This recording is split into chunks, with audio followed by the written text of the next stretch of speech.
That's great. And I love the kind of personalization of it. Everyone has something pasted to their refrigerator wall at home, so everyone can sort of relate to that, and it doesn't have limitations. So I think that's a great idea. Yes.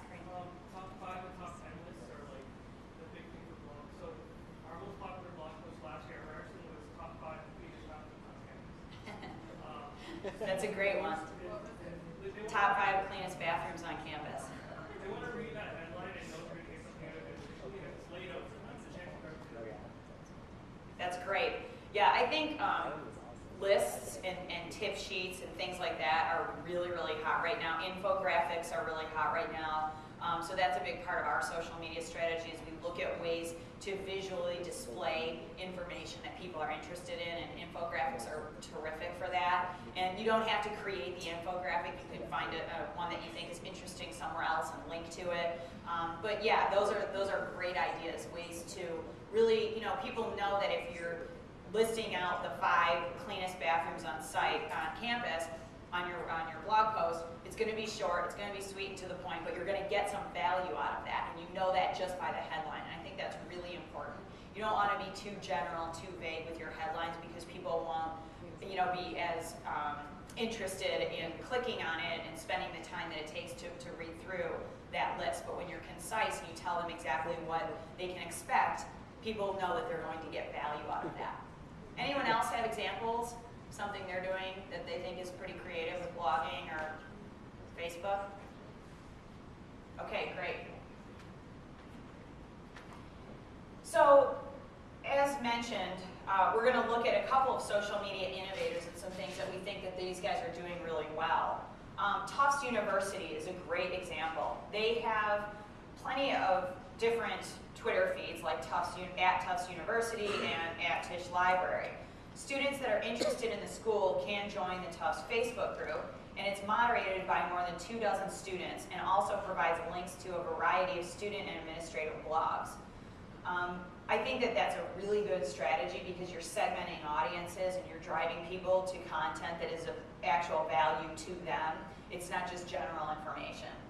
The university also has a site which is dedicated to Web 2.0 tools, so things like wikis, which are constantly being updated, podcasts, conferencing, and more. And you can check that out if you would like to at socialmedia.tufts.edu. Johns Hopkins is another great one. The Twitter feed of Johns Hopkins is packed with tips and things outside of just, again, academics, including things like dining and nightlife and money-saving deals, things like software, daily deals, things that students and prospective students would be interested in finding out about are all going to be posted through their Twitter.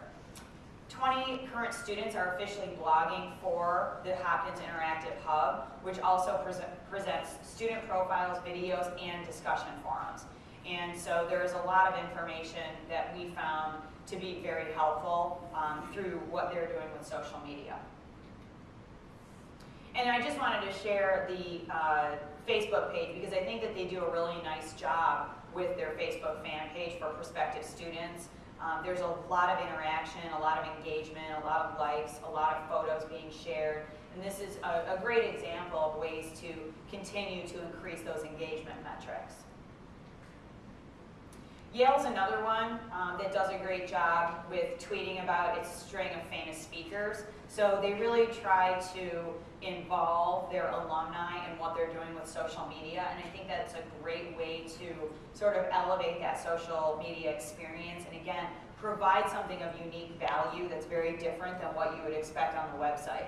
It's almost like you have exclusive access to Jacques Pepin or Tom Brokaw because you're part of social media within your school's area. So I think that what Yale's doing is really interesting. The school also links to its own research topics on cancer and different areas within their student section about why I chose Yale. So you can see there's a couple of examples of that. And I think it's, again, just really sort of elevating that social media experience. Everest College is another example of somebody that I think is doing something very interesting. This school tweets to help non-traditional students learn about education options.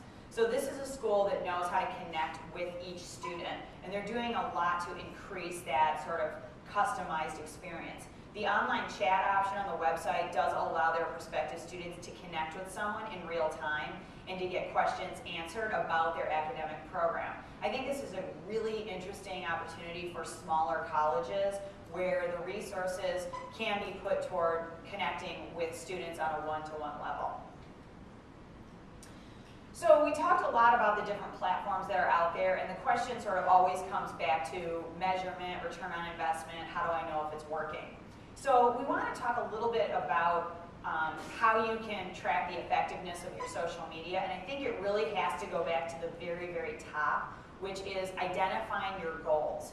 And oftentimes people will say to me, well, I know I should be doing more with this, or I'd like to be doing more with that, and I need more fans and followers, and I need to be connecting with more people, and all these things that aren't working. And I always say, okay, wait, but first let's talk about what the goals are of your social media campaign.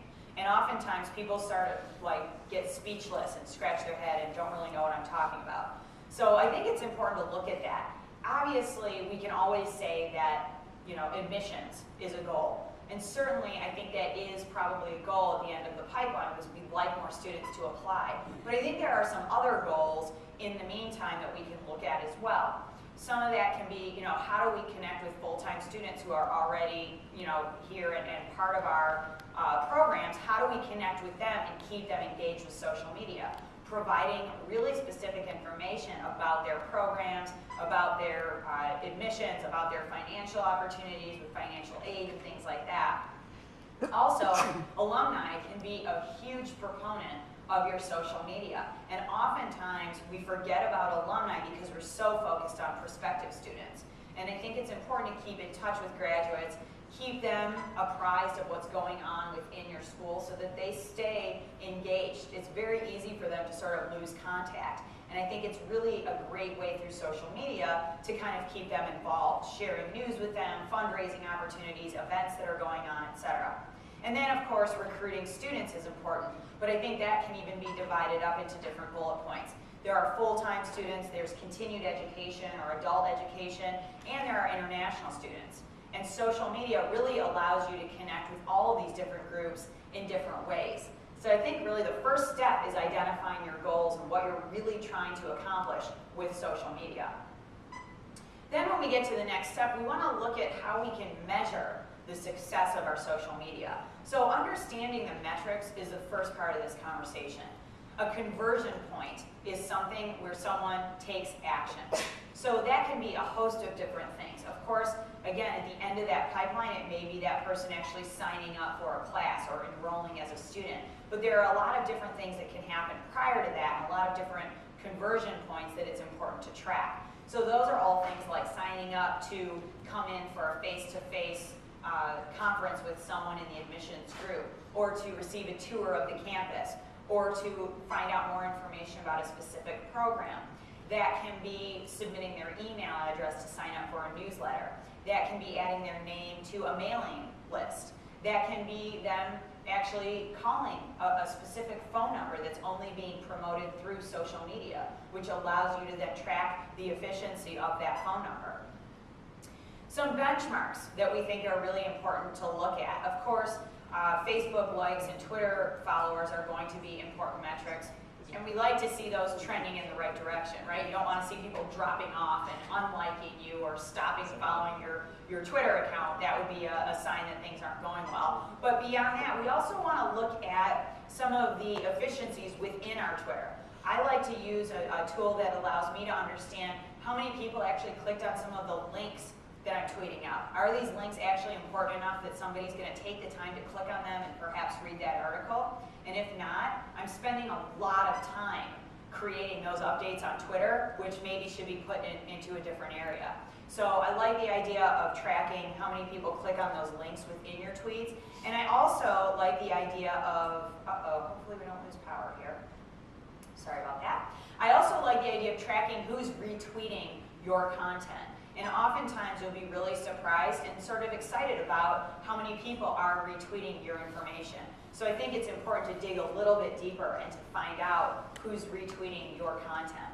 Also, who's sharing that content. So within Facebook, it's very easy to share links and to create that viral component, and you can actually track when that is happening. When are people commenting? Certainly with Facebook, it's easy enough to go to the wall and to see that, but when you're aggregating information and comments from a lot of different places, oftentimes it makes sense to pull that in. Another thing that's really important, and we look at this a lot with website traffic, is the time spent within a page. I think that, in 2003, 2004, and 2005, we were always talking about hits to the website. How many hits did I get to my website? And I always say, hits really don't matter at this point. It's all about conversions within the website. It's sort of true with your social media as well. It's not just how many people came to the page. How much time did they spend? Did they find what they were looking for? Did they leave right away? Did they click on several tabs? Did they share something? Did they like something? Did they post a photo? And all of that information, again, can help you decide how much time and how many resources you're going to put into your social media program moving forward. Of course, I am a huge proponent in analytics and data and reporting, and I have to put on my analytics hat for a minute to talk today about using Google Analytics at a deeper level. Is anyone using Google Analytics right now to track social media? Very cool. Glad to see a lot of people raising their hands. So this is a very new opportunity to use Google Analytics in a new way, and I think as more and more people are talking about Google Plus's impact, I've been asked 1,000 times in the last month, what is my feeling about Google Plus? And really, what I'm most excited about is how that's going to impact Google's participation in social media, all the way from how it will impact their search results, as well as this kind of thing, how it will impact Google Analytics tracking and reporting. What I really like about this is that it allows you to track social interaction